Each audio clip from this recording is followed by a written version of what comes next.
안녕하세요. 이번 시간에는 여러분들이 왕초보로서 어떤 언어를 배워야 할지, 그리고 어떤 언어가 있고 이 언어를 사용을 했을 때, 배웠을 때 어떤 효과가 있는지에 대해서 많이 궁금해 하시는 것 같아서 그거에 대해서 간략하게 가이드를 주려고 해요. 간략하게 하고 싶은데 간략하게 잘 안 돼요. 이게 지금 세 번째 찍는 거거든요. 왜냐면 중간에 뭐 택배기사님 와가지고 막 띵동 누르고 막 난리 났어. 그래가지고 최대한 이제 짧게 해보겠습니다.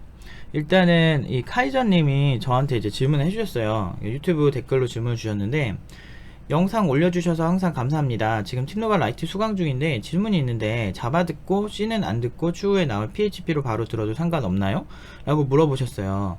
근데 저 같은 경우는 상관없어요 라고 했는데, 그래도 구체적으로 이걸 가이드를 줘서 어떻게 공부하는 게 좋을지에 대해서 좀 알려주고 싶은 거예요. 그래서 이 질문이 카이저님만 있는 질문이 아니고 다른 분들이 굉장히 이런 질문을 많이 하실 거라 생각이 들어서 대략적인 언어의 특성에 대해서 가이드를 해줄 필요성이 있겠다 라고 이렇게 마음이 들어서 이제 읽어 드리겠습니다. 일단은 모든 컴퓨터의 언어의 시초는 기계어예요. 그러니까 기계어는 뭘까? 0과 1로 된 디지털 신호를 사용하는 언어를 기계어라고 합니다. 그럼 디지털이 무엇이냐? 아날로그와 디지털의 차이는 피아노를 들어보면 알 수가 있는데요. 디지털 피아노는요, 현을 때려서 소리를 내지 않아요. 반대로 일반 피아노는 현을 때려서 이렇게 낚싯줄이 이렇게 낚싯줄 같은 줄이 이렇게 돼 있거든요. 아날로그 피아노는. 그래서 이렇게 땅 때려가지고 소리를 내는 거예요. 그러니까 우리 북칠 때 그러잖아요. 북칠 때처럼 딱 때려가지고 소리를 내는 거예요. 그게 아날로그 피아노의 특징이고, 얘네는 이렇게 도레미 이렇게 이런 식으로 소리를 냅니다. 그래서 여러분들이 딱 보셨을 때 우와 이게 되게 신기하다 라고 생각하실 수도 있는데, 어쨌든 그렇게 만들어져 있어요. 근데 반대로 디지털 시네어는 이렇게 때려가지고 소리를 내는 게 아니에요. 안 내고 그러니까 흉내를 내는 거죠. 근데 흉내를 내서 우리가 이렇게 저도 지금 이렇게 목 끼고 있잖아요. 이렇게 해서 내 소리만 들을 수 있는 것처럼 내가 딱 연결을 해서 내가 열심히 연주를 하고 있는데 그 소리만 들을 수가 있는 거예요. 그래서 이게 디지털 신호로 컴퓨터에 저장되고 내가 스피커로 소리를 조절하면서 할 수가 있죠. 이렇게 때려서 소리 내는 건 내가 살짝 치는 수밖에 없어요. 그러지 않으면 소리가 조절이 되지 않습니다. 그게 이제 디지털 피아노와 일반 피아노의 특징인데, 디지털 피아노는 0 또는 1로 이런 신호 체계로 표현이 되게 돼 있어요. 그래서 여러분들이 치자마자 컴퓨터로 바로 옮겨서 바로 음악 작업을 할 수 있게 되는 거죠. 그게 이제 디지털 피아노의 장점입니다. 그 다음에 어쨌든 그게 이제 디지털 신호인데, 그 신호를 기계어가 처리를 한다는 거예요. 그래서 CPU 같은 전자공학을 공부하신 분들은 더 잘 아실 테지만, 이런 신호 자체, 이진수 체계로 전달되는 신호를 기계가 사용을 하는 거죠. 그래서 예를 들면 CPU가 그걸 인지해서 명령을 하달받고 움직이는 거예요. 우리가 사용하는 언어를 기계가 바로 이해할 수가 없듯이 얘네들이 이해할 수 있는 신호인 이진수를 보내는 거죠. 얘네들은 왜 그럼 이진수를 이해하나요? 얘네들이 만들어질 때부터 수학적 원리를 적용을 했어요. 예를 들어서 이런 거죠. 내가 지금 이 라이터를 가지고 이렇게 여기부터 여기까지 옮겨라 라는 이런 명령어를 하는데, 그 수많은 엔드 게이트, 수많은 오어 게이트, 수많은 낫 게이트가 있어요. 그게 뭐예요? 초등학교 때 배운 우리 엔드 게이트, 오어 게이트, 낫 게이트 말하는 거예요. 그래서 엔드 게이트에서 두 명이 참이면, 둘이 참이면 참이고, 오어 게이트에서 둘 중 하나만 참이어도 참이고, 이거 있잖아요. 그런 게 굉장히 많은 회로처럼 연결이 돼 있는 거예요. 이렇게 타타타타타 이렇게. 그래서 모든 의사결정의 주체들이 엄청나게 많아서 이 명령 하나하나에도 굉장히 복잡한 엄청난 이진수들이 포함이 되어 있을 것이다. 그 체계도 사실은 CPU 제조사마다 다 다르다. 같은 이진수라고 다 같은 얘기가 아니에요. 아시겠죠? 이렇게 대충 알아들으세요. 그래서 우리가 기계어를 직접 다룰 일은 크게 없다. 이건 사실 제조사 레벨이다. 근데 우리가 직접 다룰 만한 언어는 여기서부터인데요. 일단 기계어에 대해서 좀 보여드릴게요. 여러분들이 사용하는 체계들 있잖아요. 이런 제가 이 파일을 저장해 가지고 여기서 읽어봤는데, 여기 보시면은 C++ 이렇게 써있죠. 그러면은 43 EB2B에요. 이게 16진수거든요. C는 43을 뜻하고 플러스는 EB를 뜻해요. 근데 이게 전공자들이 배울 때 무조건 아스키 코드 위주로 배웠는데 사실 이런 언어 체계는 굉장히 여러 개가 있고 다양해요. 뭐 간단하게만 보여드리면 뭐 이렇게 도구에서 이 툴 아니더라도 다 가능해요. 인코딩이라는 게 있어서 캐릭터 인코딩이라는 건데, 여기 보시면 유니코드도 있고 UTF-8도 있고 웨스턴 유럽도 있고 모어를 눌러서 더 많은 코드 체계를 선택할 수가 있어요. 그러니까 문자는 여러 체계가 존재한다. 이거에 대해서는 나중에 기회 되면 제가 구체적으로 말씀드릴게요. 어쨌든 저런 이제 16진수였잖아요. 아까 16진수였잖아요. 그러니까 얘가 10진수로 변환이 될 수 있겠죠. 8진수로 변환도 될 수 있고 2진수로도 변환이 될 수 있습니다. 그래서 기계어는 최종적으로 2진수로 처리한다. 16진수 저런 코드들이 쭉 전송이 돼서 2진수로 컴퓨터가 인지해서 처리를 한다. 이것만 기억하시면 돼요. 그 다음에 그래서 기계어 우리 다룰 일이 별로 없을 거고요. 어셈블리어가 뭐냐면 보통 우리가 C 언어로 코드를 작성하면 어셈블리어로 한번 변환이 되고 그 변환이 된 코드가 기계어로 변환이 됩니다. 이런 과정을 거친다고 보시면 돼요. 그래서 이 언어 보통 우리가 짤 언어들은 여기까지인 거예요. 요런 언어들. 그래서 어셈블리어는 중간에 이 친구들이, 그러니까 우리가 눈으로 인지할 수 있는 언어긴 한데 CPU 제조사마다 어셈블리어가 다 다르고, 그리고 그 어셈블리어도 종류가 굉장히 많아서 이 제조사가 어떤 어셈블리어 형태를 취하는지에 따라서 어셈블리어 종류는 달라질 수 있어요. 많은 분들이 어셈블리어라는 게 하나의 언어인 줄 아시는데 그렇지 않습니다. 그래서 유료로 파는 어셈블리어도 있고, 어떤 회사에서 너네 CPU 체계에 우리 언어를 써 막 이런 식으로 막 판매하는 회사도 있고, 별의별 회사들이 다 많아요. 그래서 어셈블리어는 우리가 다뤄볼 수 있는 언어입니다. 근데 조금 왜 어셈블리어를 제가 처음에 하는 거를 좀 추천하지 않냐면, 일단은 해보면 좋긴 되게 좋아요. 메모리를 이해하는데 가장 좋은 언어 중 하나예요.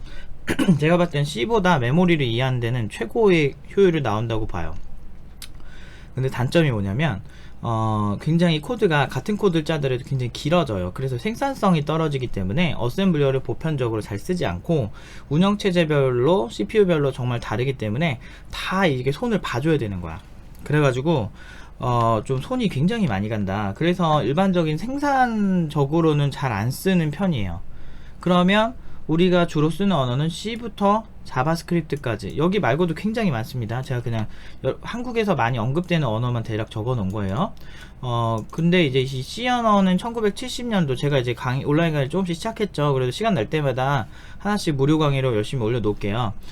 C 언어를 제가 이제 이거를 시작을 하고 목표로 한 거, 제가 왜 C 언어를 무료로 풀게 됐냐면, C 언어의 장점이 메모리를 직접적으로 이해하기가 참 좋아요. 그리고 C++에 비해서 처음에 C++은 객체지향 언어거든요. 그러니까 객체지향적인 특징도 없어서 사실은 조금 더 단순하게 배울 수 있어서 저는 C 언어를 교육에 활용하는 걸 좋아하는데, C나 C++도 둘을 만약에 잘해지게 되면 장점이 뭐냐면, 메모리가 어떻게 생겼고 메모리를 운영체제가 어떻게 확보를 하고 내가 메모리 쓰면 어떻게 다뤄야 되고, 이 부분에 있어서 좀 강력해요. 둘 다 속도 같은 게 빠르다고는 하는데, 그거는 제가 예전에도 밝혔지만 작성 알고리즘에 따라서 속도가 정말 달라질 수 있다. 하지만 보편적으로 좀 빠른 경향이 있다. 그리고 숙련된 개발자가 필요하다. 그러니까 약간 조립 PC 같은 거예요. 그러니까 숙련된 친구들이 조립 PC를 하면 막 튜닝도 하고 멋지게 쓰잖아요. 근데 반대로 이제 스킬이 딸리면 그냥 그 삼보 컴퓨터나 뭐 삼성 컴퓨터 이런 거 그냥 사서 쓰는 게 훨씬 나을 수가 있어요. 그게 전문적인 지식이 없으면 정말 힘들거든요. 그래서 얘네들의 특징은 메모리를 공부하기도 좋고, 진출할 수 있는 분야는 C 언어로 그냥 순수하게 짜는 경우가 그렇게 흔하진 않아요. C 언어로만 작성이 된 것보다는 보통은 C++를 많이 활용을 해요. C 언어 하는 사람들 C++ 보통 다 잘해서. 그래서 C++의 객체지향적인 특징을 잘 살려서 보통 오픈소스가 굉장히 많아요. 물론 C 언어로 작성된 것도 꽤 많을 텐데, 우리가 얘가 70년대 얘가 80년대에 나왔기 때문에, 이게 얘네가 그 오픈소스가 예전부터 시작된 언어들 있죠. 그런 언어들 같은 경우는 얘네들로 많이 짜져 있어요. 대표적으로 오픈GL이나 오픈SSL이나 뭐 오픈CV 같은 게 다 C로 작성이 많이 되어 있고, 운영체제 관련된 언어들이 이걸로 많이 작성이 되어 있고, 우리 같은 일반 이런 개발자들이 오픈소스 프로젝트 이런 시스템 프로그래머나 아니면 오픈소스 프로그래머가 아니라면 보통 작성하게 될 영역은 요즘 뭐가 있을까? 플랫폼이 윈도우즈도 가능하긴 한데 윈도우즈 요새 또 이걸로 잘 안 만드는 경향이 있어서 그냥 어떤 시스템 라이브러리나 어떤 인베디드, 아니면은 인베디드가 뭐냐면 이제 내장된 이제 프로그래밍이라고 보면 되는데, 그 내장된 경우가 어떤 작은 뭐 이런 디바이스가 하나 있어. 디바이스 뭐 이런 거, 디바이스 관련된 거, 그 다음에 디바이스에 내장되는 거, 아니면 항공기 뭐 이런 것들 뭐 되게 많아요. 아무튼 인베디드는 나중에 제가 다시 말씀드릴게요. 그래서 뭐 그런 쪽에서 좀 많이 쓰는 경향이 있다. 그래서 요즘 뭐가 있지? 라이브러리 만들 땐 되게 고효율이긴 한데 그 어떤 플랫폼으로 진출하기에는, 그러니까 포괄적으로 그냥 보는 느낌이 좀 강해요. 해서 손해볼 언어는 아닌데, 저는 개인적으로는 처음에 이거를 하는 거는 잘하면 너무 좋은데 추천하진 않아요. 완전 왕초보가 하면은 너무 어려워가지고 메모리를 직접 다룰 이유조차도 아직은 없는데, 그래서 저는 처음 언어로는 추천하지 않습니다. 그 다음에 이제 자바, C++, C#, 파이썬, PHP 뭐 이런 언어들, 루비 이런 언어들인데, 지금 C#을 여기서 제외하고 지금 얘네들 있죠. 얘네 4명은 1990년대 나왔어요. 그래서 얘네들이 이제 그 앞선 언어들의 단점, 그러니까 C++부터 해서 메모리를 직접 다루는 거에 대한 이걸 꼭 우리가 다뤄야 돼. 그리고 메모리 직접 다룰 때 단점은, 아까 조립 컴퓨터 엔지니어가 좋으면은 되게 잘 짜지지만 엔지니어가 딸리면은 어떻게 되죠? 잘 못 짜져요. 그렇기 때문에 그 엔지니어의 숙련도에 따라서 이게 굉장히 편차가 심하더라.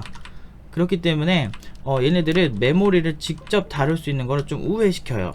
그래서 개발자가 메모리를 잘못 달아서 실수할 수 있는 부분에 대해서 조금 안전장치들을 마련해 놓습니다. 그래서 얘네 4명의 특징은 객체지향적 특징도 가지고 있고, 그러니까 거의 비슷비슷해요. 비슷비슷한데 메모리에 직접 참조나 어떤 그 뭐라 해야 되지? 그 변수의 타입의 그 정의성이 좀 다르고 약간의 차이는 있는데, 이제 얘네들이 초기에는 자기 스타일이 되게 강했는데 이렇게 조금씩 발전을 하면서 조금씩 바뀌었어요.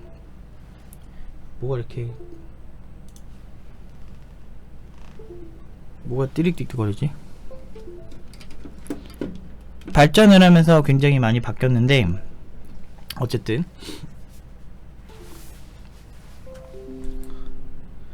소리를 끄겠습니다. 발전을 하면서 굉장히 많이 바뀌었어요. 그래서 서로 죄송합니다. 서로 얘네들이 서로 벤치마킹을 해서 사실 애지간한 특성은 다 같이 갖추고 있는 것 같아요. 그래서 뭐 객체지향적 특징도 다 있고, 그래서 저는 이 4가지 언어 중에서 선택을 하셨으면 좋겠어요. 가능하면 C샵까지 포함해서. C샵은 자바랑 굉장히 처음 보고 이제 얘 뭐지? 얘 자바랑 되게 비슷하다 이런 생각을 할 정도로 C샵이 자바를 많이 참고해서 개발을 한 것 같아요. 얘가 2000년대 초반에 나온 건데 2000년대 초반에 나왔기 때문에 이제 자바가 나오고 한 5, 6년 뒤에 나온 거예요. 이건 MS사에서 밀고 있는 언어예요. 그래서 보통 이제 여러분들이 C샵 이렇게 보다는 .NET 이런 걸 많이 보실 거예요. .NET, .NET 해가지고 C샵 뭐 ASP 뭐 이렇게 막 비주얼 베이직 이렇게 해가지고 많이 얘기하는데, 그런 프로그램의 장르 중 하나인데, 저는 윈도우즈 프로그래밍을 할 거면 C샵을 하는 게 좋다라고 생각합니다. 그래서 어쨌든 자바 이렇게 처음 시작하는 언어로는 얘네 다 나쁘진 않아요. 근데 이제 좀 특성을 좀 말씀드리자면, 자바는 안드로이드 또는 웹 프로그래밍, 서블릿 쪽으로 가기 좋고, 예전에는 윈도우즈 프로그래밍 좀 했었는데 요즘은 이걸로 윈도우즈나 이런 어떤 리눅스 프로그래밍을 짜는 그런 느낌은 별 많이 없어진 것 같아요. 옛날엔 종종 있었거든요. 그리고 파이썬은 인공지능이나, 근데 이제 자바도 빅데이터에서 맵리듀스라고 라는 알고리즘이 자바화된 코드도 되게 많고, 그리고 자바 베이스로 짜여진 NoSQL 데이터베이스나 빅데이터 관련된 기술들이 좀 있기 때문에 자바를 했을 때 그렇게 나쁘진 않습니다. 그리고 파이썬은 요새 인공지능, 데이터 마이닝 하거나 이쪽에서 굉장히 많이 선호하고 있어요. 요새 여러분들 R 같은 것도 배우시겠다. 지금 학교에서 이제 아마 통계학과 이런 친구들은 R 같은 거 많이 이렇게 추천 받을 텐데, R도 나쁘진 않은데요. 그 전 세계적인 이제 트렌드로 봤을 때 파이썬이 저는 좀 더 유리하다라고 보고는 있어요. 그리고 파이썬의 장점은 웹 프로그래밍도 가능해요. 웹 프로그래밍도 가능하고, 그리고 이제 점점 원래 고전적인 강제예요. 그러니까 미국이나 이런 미국에서는 고전적인 강자고 왕초보 때부터 많이 배우는 언어라 매니아들이 많아요. 그래서 영어권 국가의 어떤 좋은 이제 뭐 리소스 같은 거를 이제 가져다 쓴다 이런 측면에서 봤을 때는 파이썬도 나쁘진 않고요. 문법도 쉬운 편이고, 그러니까 다시 저는 자바가 조금 자바랑 C샵이 문법이 좀 어렵다 보고, 루비, PHP, 파이썬이 일단은 좀 쉽다. 근데 이제 선택할 수 있는 플랫폼의 연결성이 이제 주로 이제 웹 개발 쪽으로 일단 연결을 하시면서 공부를 하셨으면 좋겠어요. 자바는 자바 공부하고 안드로이드로 가도 좋은데, 웹 프로그래밍으로 가도 좋은데, 쟤는 서블릿이 되게 독특한 구조를 취하고 있어서 별로 왕초보들 처음 공부하는데 이렇게 추천하진 않아요. 자바는. 그리고 그건 이거 C샵도 마찬가지예요. 전 C샵이나 자바나 비슷하다고 보고 있어요. 아무튼 그 다음에 PHP의 장점은 웹 프로그래밍을 할 수가 있다는 거고요. 얘는 웹에 특화된 애예요. 근데 주로 이제 백엔드 언어인데 고전적인 강제예요. 제가 이게 PHP 웹 점유율에 대해서 막 조사해서 제가 예전부터 얘기했지만, 전 세계에서 웹 프로그래밍 하나로 봤을 때는 단일 언어로서는 거의 압도적으로 가장 높은 점유율을 가지고 있어요. 그리고 PHP를 지원하는 웹 서버가 한 200개가 넘어요. 실제로 제가 다 조사했습니다. 그 정도로 굉장히 웹 프로그래밍에서 고전 강자인데, 우리나라에서는 좀 웹 프로그래밍 쪽에서 막 하대하죠. 멍청한 것들이. 그러니까 그런 얘기는 좀 듣지 말고 팩트로 보세요. 팩트. 이게 전 세계적인 수요 이런 걸 보시는 게 좋습니다. 근데 이제 그나마 원래 PHP가 절대 강자였는데 우리나라에선 자바가 되게 강자처럼 보이죠. 근데 파이썬이랑 루비가 이제 막 떠오르고 있었죠. 근데 지금 어떻게 되는지 모르겠어요. 근데 지금 뭐 파이썬 같은 경우 장고 같은 어떤 프레임워크들이 많이 선호를 하면서 웹 쪽에서 되게 좋아했었고, 그리고 루비는 루비 온 레일즈, 거의 루비 온 레일즈라고 해가지고 레일즈 서버랑 같이 루비 언어를 썼을 때 효율이나 생산성이 난다 해서 루비 웹 언어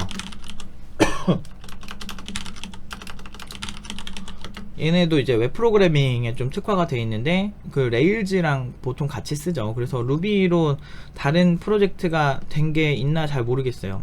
근데 이제 제 생각에는 루비는 이제 일본 개발자가 만든 건데, 루비가 일본에서는 되게 좋아하는 언어예요. 그러니까 자부심이 생기잖아요. 우리도 우리나라에서 만들었는데 전 세계적으로 사랑받으면 그거 되게 좋잖아요. 그런 것처럼 일본에서는 막 이것저것 열심히 하는 것 같은데 제 개인적으로는 루비를 시작하실 거면 파이썬이 좀 더 여러 분야로 가기 좋아서, 인공지능이나 뭐 그 여러가지 면에서 저 루비나 파이썬이나 비슷하다고 봐요. 둘 다 조금 이렇게 초보자들이 그래도 할만한 언어예요. 그리고 이제 메모리 직접 참조도 별로 없고, 그래서 두 개의 언어도 추천하고, PHP도 문법이 쉬운 편이라 PHP도 추천해요. 그래서 왕초보들이 처음에 시작할 때 흥미 위주로 한다면 이 세 개 중에서 하는데, 그거 하나 가지고 뽕을 뽑겠다 하면은 파이썬을 조금 지금은 추천을 드리고 싶어요. 제가 PHP를 가르치지만 파이썬으로도 프로젝트 몇 번 해보니까 비슷하게 쉽더라고요. 비슷해요 그냥. 근데 파이썬이 좀 인공지능 쪽에서 선호하는 경향이 있어서, 그리고 의존 라이브러리들이 진짜 많아요. 그래서 파이썬 괜찮다고 생각합니다. 예전부터 결론은 항상 파이썬 추천을 하는데, 저는 제가 가르치진 않는데 뭐 가르치려면 가르칠 수 있죠. 근데 저희 팀노바 정식 커리큘럼에는 포함을 시키진 않았는데 파이썬은 추천해요. 근데 왜 팀노바에서는 왜 PHP를 가르치나요? 그건 노코멘트입니다. 나름 이유가 있어요. 어쨌든 그 다음에 이 C샵인데 이 자바랑 비슷한 난이도를 가지고 있어요. 자바 비슷한데 얘 장점은 윈도우즈 그리고 웹. 그냥 이 언어는 마이크로소프트 사에서 하는 모든 걸 하기 위한 언어라고 보시면 돼요. 그래서 마이크로소프트에서 나오는 윈도우즈, 윈도우 폰, 요즘은 잘 안 나오는데 잘 많이 쓰지도 않는데, 윈도우 폰, 윈도우즈 프로그래밍, 윈도우즈 태블릿, 윈도우즈 웹, IIS에서 동작하는 윈도우즈 웹이라든지 그런 많은 프로그래밍들은 C샵을 사용하죠. 그리고 C샵으로 할 수 있는 건 꽤 많아요. 예를 들면 뭐 유니티라든지 뭐 그 어떤 툴들이 되게 많이 지원을 해요. 게임 만드는 툴에서도 지원하는 경향이 종종 있어요. 나름대로 윈도우즈 프로그래머가 많기 때문에 나름 이렇게 점유율이 높습니다. 그 다음에 이제 고랑 스위프트인데요. 얘네들은 근데 왕초보 처음에 시작하는 것보다는 요것 중에 하나를 해서 익숙해진 다음에 그 다음에 공부했을 때 좀 도움이 될 것 같아요. 객체지향적인 색채가 되게 강하거든요. 자바나 C++이나 C샵은 객체지향적 색채가 강하고 얘네들은 개족보예요. 개족보까지는 아닌데 나름 객체지향적 색채를 다 갖고 있고 자기가 하려면 할 수 있는데 선택권이 좀 넓고 좀 더 쉽다, 그런 장점이 있어요 얘네 셋은. 그래서 저 개인적으로도, 그러니까 객체지향적으로 짜시는 분들은 다 객체지향 짜세요. 그러니까 좀 자유도를 준다라고 보시면 되죠. 다만 이제 아니에요. 초보자들이 했을 때는 가장 되게 쉬워 보일 수 있어요, 제 생각엔. 근데 이제 나중에 이제 잘해지려면 결국엔 얘네들 같이 이렇게 좀 색깔이 강한 언어에 대한 이해가 있으면 확실히 도움이 됩니다. 그래서 아무튼 고랑 스위프트인데 얘네들은 자기들 얘네들 C샵 같은 느낌이에요. 고는 구글에서 밀고 있고 스위프트는 애플에서 밀고 있잖아요. 그래서 얘네들은 그냥 걔네 프로그래밍 하려면 그냥 이걸 써야 돼, 이런 느낌이에요. 고는 그런 느낌 아니에요. 고는 웨버너랑 얘가 지금 어디 쓰여있지? 은근히 그 구글 서치에서 굉장히 많이 높은 순위를 가질 정도로 점유율이 꽤 높아지고 있는 언어인데요. 그러니까 구글에서 관련된 모든 것들이 장기적으로 고로 지원이 될 확률이 높아요. 그렇기 때문에 안드로이드도 지금 아마 내부에서 고로 개발할 수 있게 점점 이렇게 지원을 할 가능성이 굉장히 높습니다. 그래서 일단 현재는 웹 프로그래밍 그리고 서버의 종류도 많진 않은데 웹 언어를 하기에는 나쁘진 않은 언어예요. 그리고 스위프트의 장점은 이제 맥 OS X 그 운영체제에서 프로그래밍 할 수 있어요. 그래서 맥 OS 프로그래밍, 아이폰 등등등 이제 애플과 관련된 프로그래밍을 이걸 다 할 수 있고요. 스위프트로 이제 심지어 웹 개발도 할 수는 있어요. 근데 이제 그 서버가 조금 이렇게 제가 이제 한 1년 전에 봤을 때는 서버가 좀 이상한 좀 서버라서 아직까지도 막 정식 릴리즈가 좀 됐는지는 그건 확인해 보진 않았습니다. 그런 면에서 애플과 관련된 모든 것들을 할 수 있다, 그런 장점이 있어요. 그리고 맥북에서 주로 썼을 때 효율이 있죠. 아무래도 이 언어를 사용해서 개발을 하려면 맥 있으신 분들은 한번 해보면 좋은데, 우리나라가 이렇게 애플 유저가 많이 늘긴 했지만 소프트웨어적인 측면에서 그렇게 막 어마어마하게 막 이렇게 맥 유저가 많다라고 하기에는 윈도우즈 유저가 많습니다. 그래서 전 개인적으로 이제 사업을 생각하신다면은 근데 이제 개발자 아니야, 근데 해서 나쁘진 않은 게, 여러분들이 사업할 게 아니고 개발자면 뭐 그쪽에서 수요가 있으면 이 개발을 하려는 사람들이 많지 않으면 수요와 공급의 원칙에 의해서 공급이 적으면 여러분들이 더 선호될 수도 있어요. 이거는 약간 복불복이 있다. 근데 아이폰이 있어서 나쁘진 않아요. 근데 여러분들이 이제 좀 고민하셔야 되는 게, 언어를 내가 잘 안다고 해서 그 플랫폼을 잘하는 게 아니에요.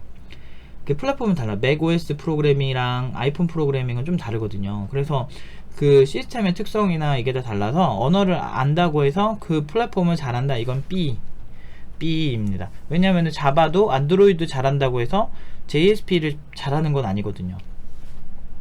그런 거예요. 다 룰이 있고 그거 익숙해지는데 조금 그거지. 한국어 잘한다고 다 수필 잘 쓰고 그런 거 아니고, 다 소설 잘 쓰고 이런 것도 아니고, 다 연설 잘하는 것도 아니고, 사람마다 말 잘하는 사람이 있고 글을 잘 쓰는 사람이 있고 이렇듯이 약간 그런 느낌이에요 좀. 그래서 아무튼 그렇고요. 자바스크립트는 여러분들이 웹 개발할 때 많이 마주치는데 이게 또 게임 개발에도 지원이 되는 경향이 있어요. 그리고 이제 자바스크립트가 가진 독특한 특징이, 웹 개발 쪽에 이제 프론트엔드 뭐 이쪽에서 많이 사용을 하는데, 프론트엔드가 뭐냐면 이제 여러분들이 막 얼러창 같은 거 띄우고 막 이렇게 알림창 있죠. 뭐 안녕하십니까 그럼 뿅 뜨고 그럼 확인 딱 누르고 막 이런 거 있죠. 그런 거 만들거나 이렇게 움직이는 좀 이렇게 애니메이션이나 뭐 이런 좀 이렇게 사용자 이제 그 클라이언트의 편의성 그걸 지원해주는 이제 웹 프로그래밍을 많이 이렇게 하게 되는데, 웹의 동적 프로그래밍이라고 해야 되나? 그런 영역을 많이 담당을 하게 되는데, 이 자바스크립트의 장점과 단점에 대해서 말씀드리면, 자바스크립트는 기본적으로 소스 코드가 노출되는 그런 경향이 좀 있어요. 그래서 이제 보통 노출되는 환경에서 개발을 했을 때 조금 내 코드가 공개돼서 조금 이렇게 민망하거나, 아니면은 내가 열심히 만든 게 좀 상대적으로 공개가 많이 돼서 되게 싫을 수도 있어요. 물론 이제 다른 언어도 그 코드 공개되게 하는 거는 사실은 그렇게 어렵지는 않아요. 다 가능은 한데, 문제는 난이도가 자바스크립트가 제일 이렇게 좀 쉽게 되게끔 이렇게 한다. 근데 어쨌든 왕초보들은 그런 거 신경 쓰실 필요 없고요. 자바스크립트의 그 장점은 문법이 쉬운 편이에요. 쉬운 편이고, 그리고 여러분들이 이제 그 서버 같은 거 설치 안 하고도 그냥 웹브라우저 하나만 있어도 간단하게 실습할 수 있는 그런 좀 쉽고 편한 언어인 것 같아요. 그래서 문법도 쉬운 편이고, 개발자들도 생각보다 많은 편이고, 뭐 여러 가지로 봤을 때 지금은 이제 웹에 막 특화돼서 많이 하긴 하는데, 이제 유니티 같은 어떤 3차원 프로그래밍을 하는 그런 이제 엔진에서 자바스크립트도 많이 지원하고, 그리고 요즘 나오는 차세대 엔진들 같은 거 보면, 엔진이 뭐냐면 이제 어떤 개발하는 거 도와주는 도구 같은 거거든요. 그런 쪽에서 굉장히 많이 지원을 해요. 그래서 약간 공용 언어 같이 그런 느낌이 은근히 있어요. 그래서 자바스크립트, 어쨌든 그래도 자바스크립트로 내가 이걸 통해서 돈을 벌어먹고 산다 라고 하면은, 그래도 웹 프론트엔드 쪽 프론트엔드 쪽 진출이 좋아요. 이쪽이 좋습니다. 그래서 이제 결론은, 제 생각으로는 여러분들이 아예 프로그래밍을 해보지 않았다, 근데 나는 독학을 한다 라고 본다면 자바스크립트 독학도 나쁘지 않을 것 같고요. 웹에 대해서 한번 해보고 싶다면 파이썬이나 PHP, 파이썬, PHP, 루비 같은 것도 괜찮은 것 같아요. 근데 루비보다는 저는 개인적으로는 일단은 파이썬이 그래도 요새 많이 관심을 많이 받고 있어서 파이썬 괜찮을 것 같습니다. 전 결론은 항상 파이썬으로 가는 것 같아요. 그러면 니네 팀노바는 자바랑 PHP 가르치면서 니네들은 좋은 거 하고 왜 우리는 파이썬 가르치냐, 이렇게 생각할 수도 있는데, 그렇지가 않고요. 자바나 PHP 같은 경우는요, 저희가 옆에서 도와줄 수 있기 때문에 가르치는 거예요. 그리고 제가 가르치면은 C부터 가르쳐도 이제 모르면 잘 도와주고 그러니까 보통 C를 가르쳐도 잘해요. 그 지유리 같은 경우는 제가 1기 첫 번째 졸업생 지유리 같은 경우는 제가 C 언어 다 가르쳤어요. 이거는 그렇게 그러니까 옆에서 지도하는 사람이 없으면 굉장히 직관적이고 쉬운 언어를 좀 해야 되는데, 파이썬이나 PHP나 루비 중에서 좀 추천을 드리고 싶고, 이 중에서 고르셔서 일단 하시고, 고도 괜찮아요. 고도 나쁘진 않은데 개인적으로는 자료가 그렇게 얘네들보다 많진 않다. 아무래도 역사가 짧으니까. 구글에서 2000년대 만든 거니까. 스위프트도 그렇고. 그래서 스위프트 의외로 자료 존나게 없어요. 그래서 막 버전대 별로 되게 많고 버전업이 되게 많이 돼서 되게 짜증나니까, 스위프트는 지금 초보자들이 하는 걸 추천하고 싶진 않아요. 자료 서칭하다 보면은 막 버전대로 막 섞여 있어가지고 막 좀 짜증나 죽겠더라고. 그래서 자바스크립트 이제 초보자 이렇게 추천 언어, 자바스크립트, 파이썬, 루비 요 정도고요. 근데 대부분 웹에 많이 특화되어 있죠. 그러면 이제 내가 뭐 안드로이드 하고 싶다라면 그냥 빼박 자바 하거나, 아니면 코틀린이라는 언어가 있어요. 코틀린. 근데 코틀린도 자바를 하시고 난 다음에 코틀린을 하시는 걸 추천해요. 왜냐면 코틀린이 좋은 언어고 훌륭한 언어긴 하지만 개인적으로는 자바가 베이스가 된 다음에 코틀린을 보면 훨씬 쉽게 배우는데, 그 좀 아쉬운 게 있는 것 같아요. 좀 초보자들이 처음 하기엔 자료도 좀 아쉽고.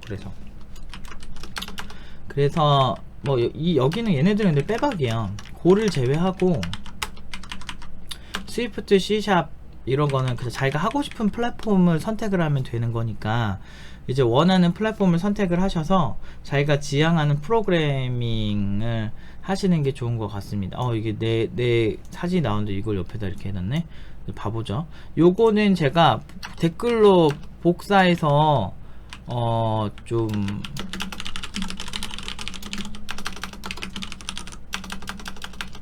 복사해서 댓글에다가 올려놓을게요. embedded 등등등. 보안업계에서도 많이 써요, C++를. 아무튼 요 정도 요즘 요렇게 해서 올려 놓을 테니까 더 첨언할 수 있으면 댓글로 더 피드백 더 주시고, 제가 사실 뭐 언어 전문가는 또 아니잖아요. 그래서 뭐 이렇게 이걸 막 일일이 막 플랫폼 맨날 조사하고 막 그런 스타일은 아니니까 각 최근 한 1, 2년 전에 이제 이슈들을 가지고 제가 말씀을 드리는 거니까 일단 좀 더 할 수 있는 영역이 좀 늘었을 수도 있겠죠. 개인적으로 막 게임 개발 같은 거 하시려면 C샵이 괜찮아요. C샵이나 C, 게임 개발 쪽도 많구나.